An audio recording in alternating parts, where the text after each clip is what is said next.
Welcome to the Emerging Minds Families Podcast. Hi, I'm Nadia Rossi, and you're listening to an Emerging Minds Families podcast. We would like to pay respect to the traditional custodians of the land on which this podcast is recorded, the Kaurna people of the Adelaide Plains. We also pay respect to all Aboriginal and Torres Strait Islander peoples, their ancestors and elders past, present and emerging from the different First Nations across Australia. In today's episode, we are speaking to Amy Saunders, the Wellbeing Impact Lead from Nature Play SA.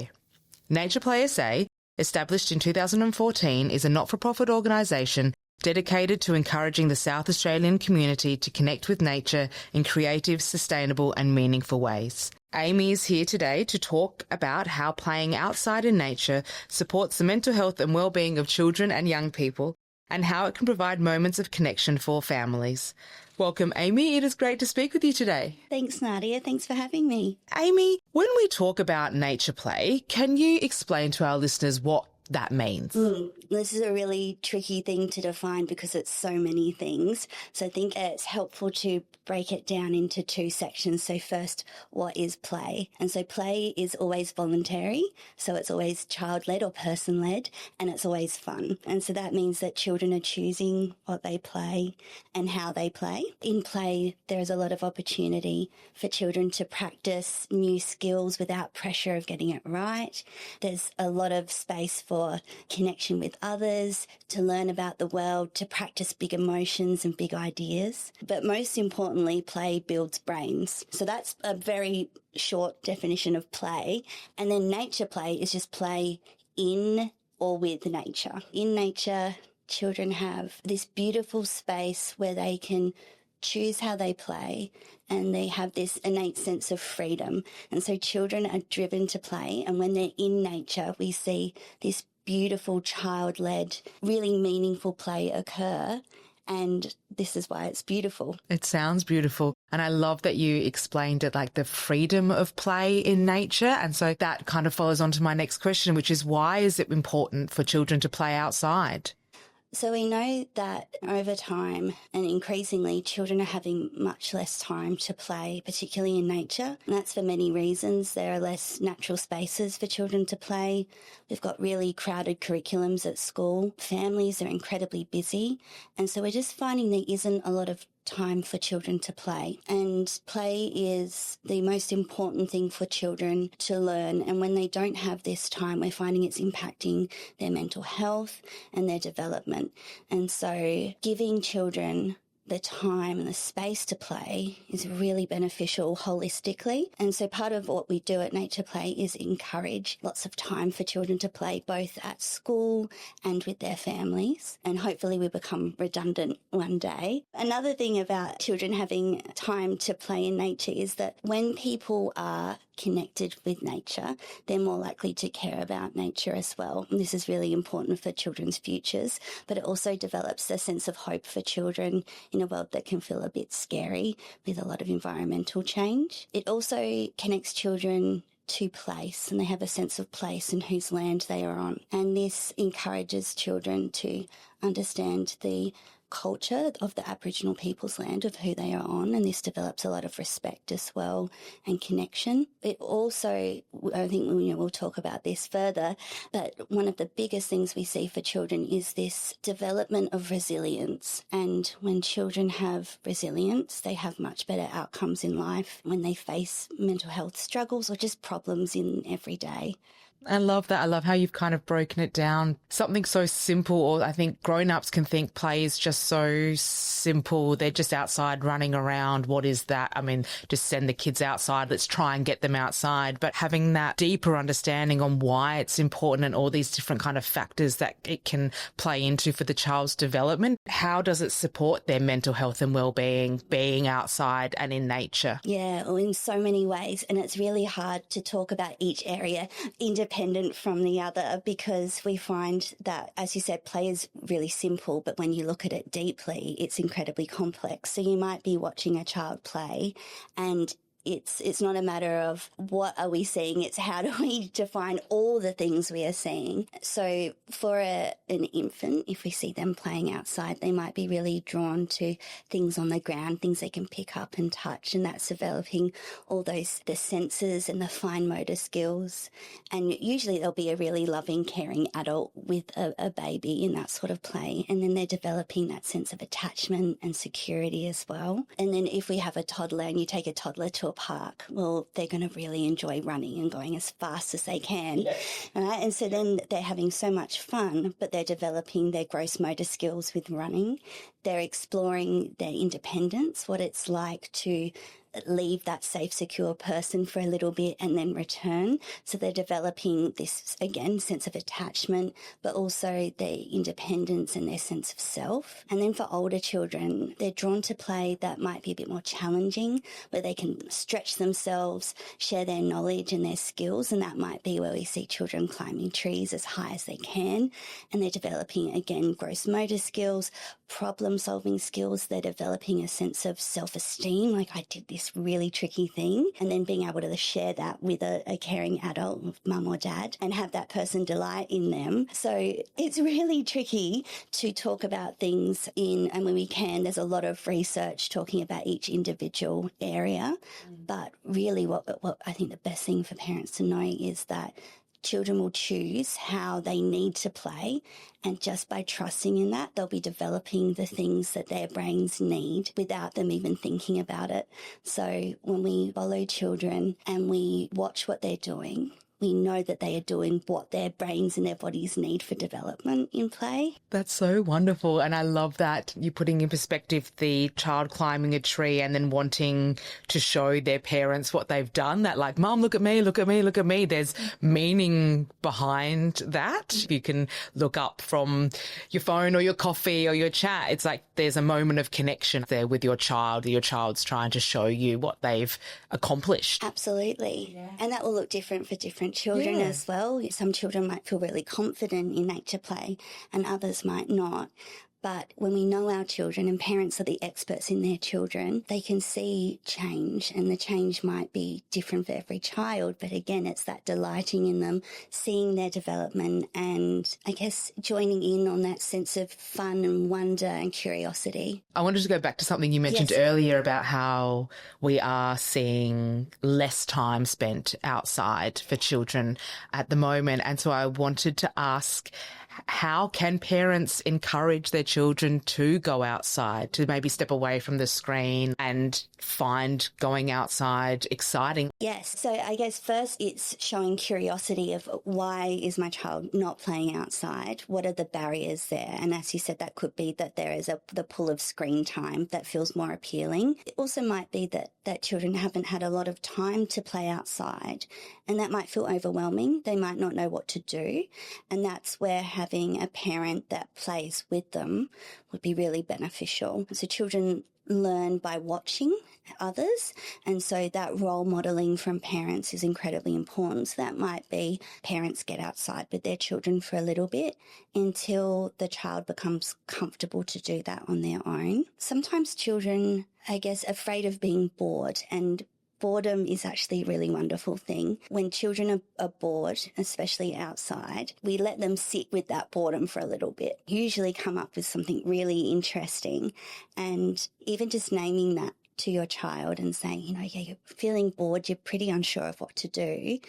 You might then have some suggestions or some prompts or some wonderings that might help your child feel more comfortable outside. Sometimes children also really benefit from having their mum or their dad or their caregiver just sitting outside with them, just that proximity to a loved one, and that can help them feel more secure to explore outside, wherever that may be. I love what you said about boredom, because I think, especially as a parent, you want your child to be happy and entertained and looking like they're having fun all the time. And then there's also that constant stimulus now from screens and having exciting things happening all the time, even if we're going outside or inside, or what activities are we doing? And it's just that kind of amazingness that can happen in boredom, the imagination that when you watch kids create those games or make those potions or build things out of sticks or whatever, where their brain can go if you just let them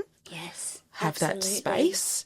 Yeah, that's wonderful. If parents can reflect on their childhood as well and what are their memories of playing, and often they're outside. And if you can remember what that feels like to be outside and when you had that sense of freedom and that time to play in the ways you want, what that felt like, and trying to then nurture that feeling in your own children can kind of help make it feel more accessible and achievable, because I think nature play often feels a bit scary for parents. They're unsure of what to do, but they have experience of it most of the time in their own childhood. Yeah, so kind of going back into that and you as a kid and what you found exciting. Absolutely. Chances are your child will also find that exciting, I guess. Yeah, exactly. Amy, I was wondering if we could break it down for parents and suggest some outdoor play for different ages and stages. So maybe babies and toddlers, what's great outdoor play, primary aged, and then school age children. So we kind of touched on it before, but if you have any kind of suggestions for those ages and stages? Yeah, absolutely. So children do develop sequentially, so their brains develop from the bottom up. And so we usually see that children of certain ages are drawn to certain types of play. But this can be impacted by trauma or disability. And so, again, I think that the best thing to do is to get outside with your child and watch what they're drawn to. And most of the time, it will be around their developmental age. So for younger children, that's sensory play and a connection with a caregiver.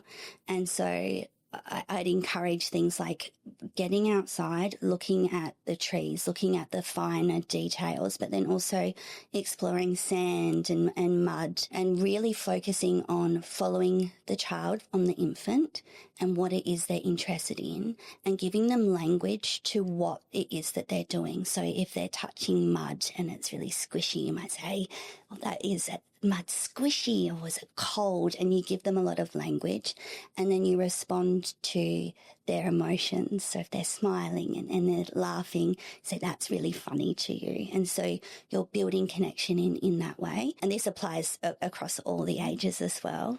And then when children get a bit bigger, they're more likely to enjoy a bit of challenge as well, but they still will want you nearby. And so that sort of play for toddlers is more around a bit more exploration of a space, and climbing is often interesting to them, and playing in ways that reflect the real world. So I think many parents have the experience of going to a playground and children making food with bark chips, right? So we just join in, and then older children might like a bit more challenge. So that's climbing trees, going on hikes. The easiest way to make it accessible is to notice your child, what they are doing, and then that is what they developmentally need. So biggest takeaway there is trust your child, and they will be playing in the ways their brain needs for development, and then we can extend on that and we just follow them. I really loved that, how you acknowledged that play looks different for every child. It can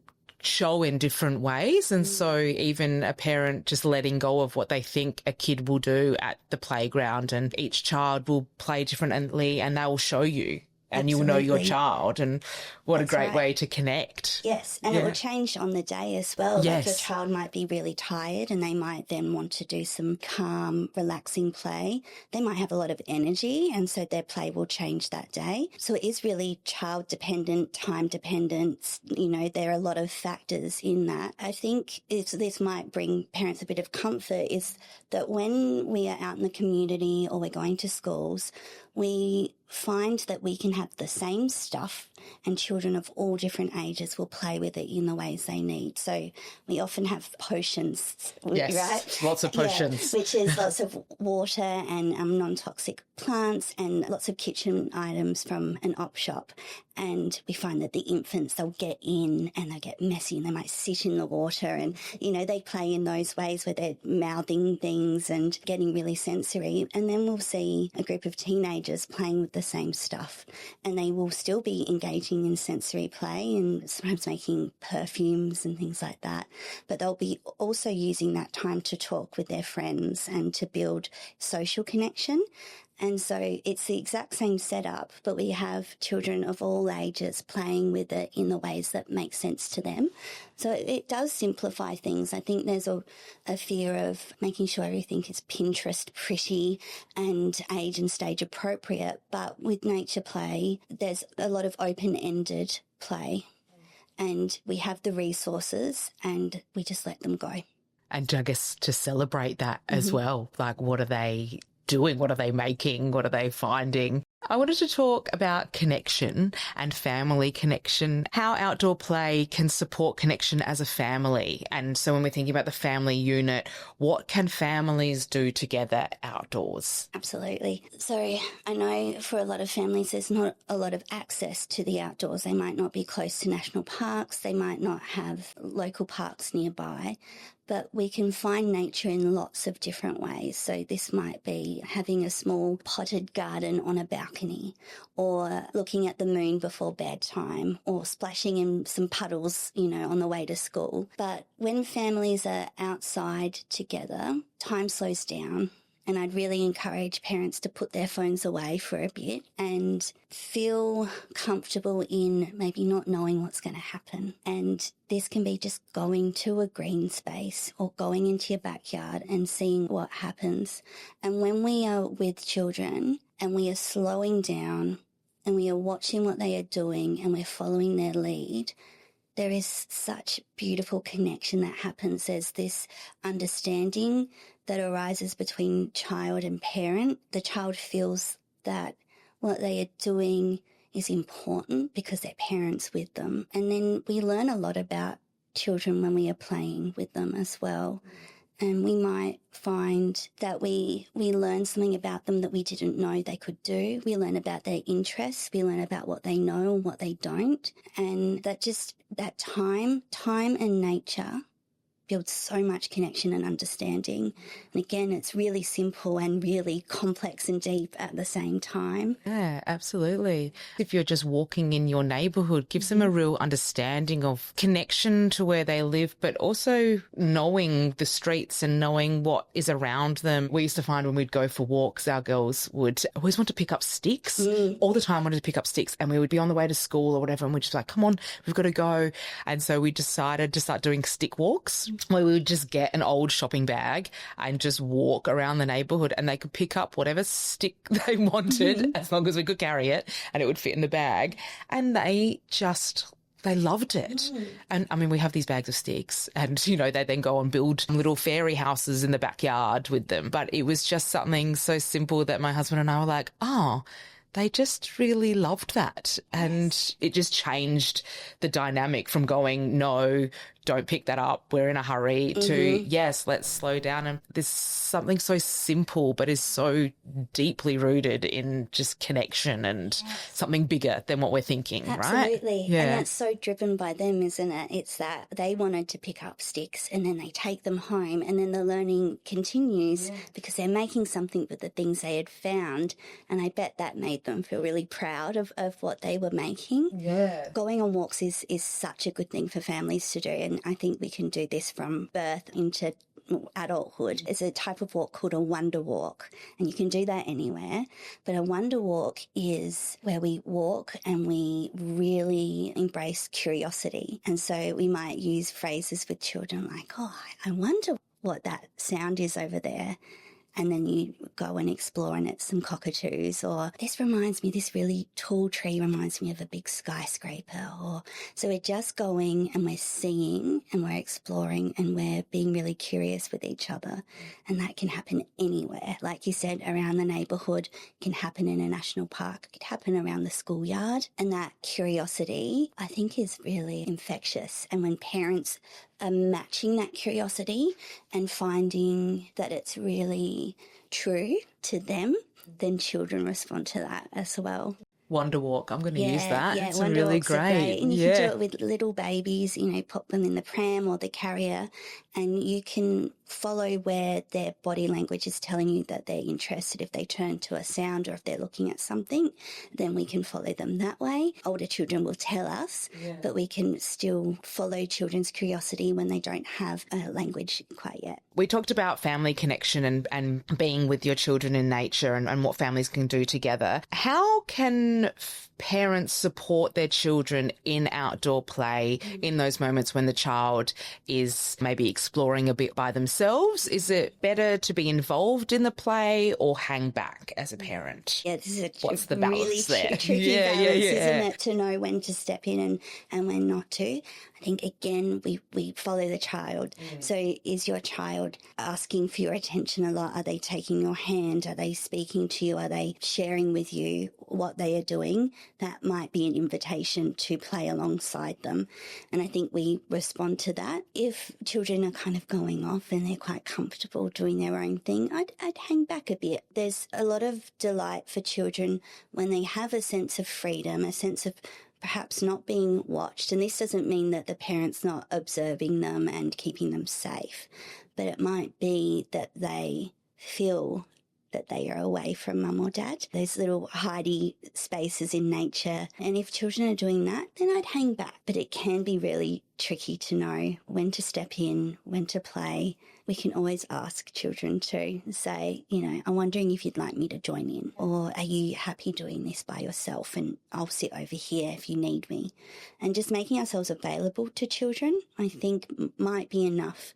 We're not always going to get it right as well, but kids will let us know most of the time if they need us or if they want us to go away. Yeah. Exactly. Yeah. I've heard a term, risky play, Amy, and I wanted to know, what is risky play and what are the benefits to children's development of risky play? So risky play can be quite a scary thing for many adults. Risky play is play that's exciting, and there's an element of risk in that the child might have the opportunity to be hurt, such as scraped knee from running really, really fast, but it's not hazardous and dangerous. And risk looks different for every child and for every parent. Some parents are much more comfortable with their child taking some risks and others might not be. And so it's really dependent on the adult and the child. So risk you might have 2 4-year-old children and you might have a log that's a metre off the ground, and for one child, jumping off that log is easy and they know that they can do it and they've done it many, many times. And for another child, that might be really tricky. And so there is an element of risk for that child. And so children are really good at knowing their boundaries as well. So again, trusting the child and following the way that they play. Parents really know their children too. They know their levels of capability, but it is a lesson in trusting your child. So risky play isn't dangerous, but we can manage hazard. So we remove hazards, but we don't eliminate risk. I think for parents that are maybe a bit nervous about it, there are a lot of beautiful nature playgrounds that have opportunity for risky play where hazards have been removed, and that could be a good space to start in. There are many, just have a little Google search wherever you are. That could be a good space to start because your child will see other children playing and you will see other parents playing, and that might be a good space to get used to what risk is and what risky play is for your child. And that's a way that you can support your child in the risky play, is listening to them, knowing their boundaries and also removing the hazards from that. So risky play is testing the boundaries, but in a safe way that is appropriate or for your child. Yeah. Not every child is the same in the risky play. Absolutely. Yeah. And not every adult is the same, but the benefits of risky play outweigh any risk. Yeah. So children really learn a lot of resilience with risky play. They work out lots of different ways to try something that's challenging, and then they can translate that into the everyday. Children also, when they're engaging in risky play, learn what their personal boundaries are, and they learn what is safe, and that translates into other aspects of life where children will know limits and they know how far they can push things and what is reasonable, and this keeps them safe in life. They also learn learn their boundaries. So this means that they can say, no, that's too dangerous, or I don't like that. And it also develops empathy. So I talk about tree climbing a lot, but it's just such a thing that children are drawn to. So if a child's climbing a tree and they went a bit higher than felt comfortable, they know that that felt scary, and then they needed the support of someone to come back down. So if they see someone else that's climbing a tree and is a bit scared, they might then be able to use what they learn in their experience to help someone else. So in risk, there is a risk of the child being hurt, not seriously injured, or scared or a bit frightened. But then we hold them in that, that was a bit scary, and we managed to get down and you worked it out and you were okay. So I guess what I'm saying, yes, there's risk, but the benefits, they outweigh any risk in so many different ways. I didn't realise how much it can feed into just everyday life and their development. Like you said, learning empathy, learning their own boundaries, what they're personally comfortable with, and understanding that fear and almost that good fear and bad fear. Yes, exactly. Yes, because it's exciting and thrilling.